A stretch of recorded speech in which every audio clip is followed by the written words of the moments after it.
Okay, this is going to be about the very touchy subject of welfare.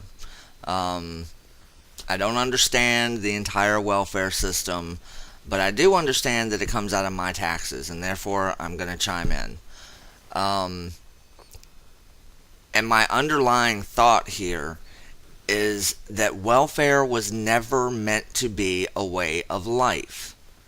Now, before I get started, let me say I do understand that some people, like the mentally and physically handicapped, do need support for life. I don't have a problem with that. I'll tell you where my problem started. It started as being a restaurant manager for the last 12 years. And this is what would happen at the beginning of every month. It never failed.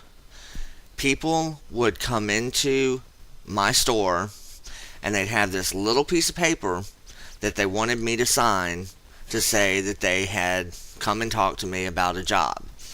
So I signed it. This is the problem. I'd give them a blank application and I'd never get it back.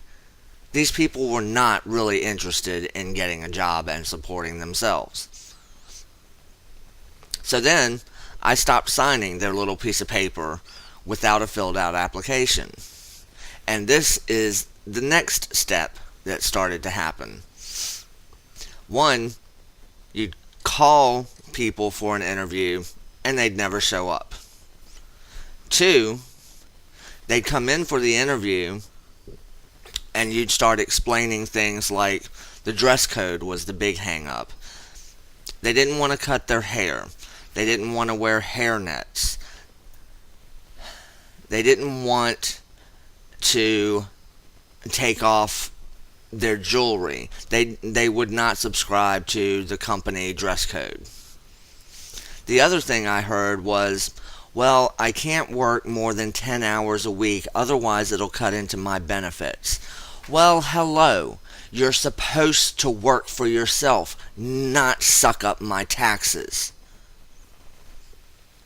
Okay.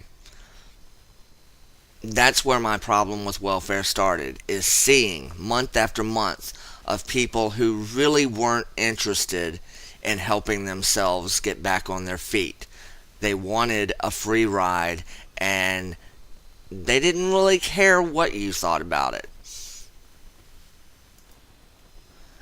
Now I'm in the retail business and I'm just a low-level hourly employee. And this is what gets under my skin most of the time. I'm sitting at a cash register, ringing up people. First of the month comes around. People come up. They buy $150 to $200 worth of groceries. And they have their little welfare card.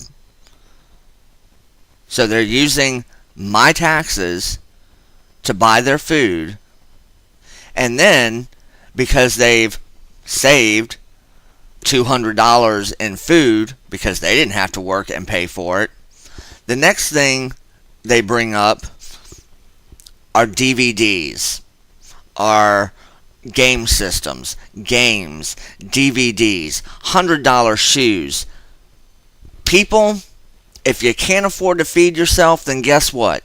You don't need all of this crap. You just don't. It's really offensive to me to know that my taxes are paying for you to eat, and you've got better TVs, stereo systems, cell phones, gadgets than I do, and I'm working 40 hours a week and supporting myself. This to me is wrong. The other thing that gets to me is seeing welfare families. You got mom and dad coming up with one or two kids, buying their groceries, and take a look at the mom, and she's ready to have another child. You know what? If you can't pay for your own food, if you can't house yourself, then you have no business having another kid.